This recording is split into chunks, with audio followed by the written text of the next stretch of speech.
मित्रांनो, अतिशहाणा त्याचा बैल रिकामा ही म्हण आता प्रकाश आंबेडकरांना लागू पडते. कारण राज्यात लोकसभा निवडणुकीत वंचित फॅक्टर निष्प्रभ ठरला आहे. वंचितने अधिकृत लढवलेल्या 38 जागांवर पक्षाला फक्त 15,66,949 मतदान मिळालं आहे. अकोला आणि हिंगोली हे दोन मतदारसंघ वगळता इतर 36 मतदारसंघात वंचितच्या उमेदवारांचं डिपॉझिट जप्त झालं आहे. अकोला लोकसभा मतदारसंघात प्रकाश आंबेडकरांचा दारुण पराभव झाला आहे. वंचितने 2019 मध्ये 14% आसपास मतदान मिळवलं होतं. प्रकाश आंबेडकरांना महाविकास आघाडी सोबत न गेल्याचा मोठा फटका पडला आहे. प्रकाश आंबेडकर महाविकास आघाडी सोबत गेले असते तर त्यांना 4 ते 5 जागा नक्की जिंकता आल्या असत्या.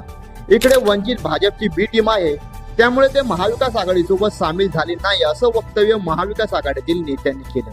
तसेच संविधान वाचवण्यासाठी दलित व आदिवासी लोकांनी भाजपला मतदान केलं नाही. पण संविधान वाचवायचं असेल तर जिंकून येऊ शकतो अशा उमेदवाराला मतदान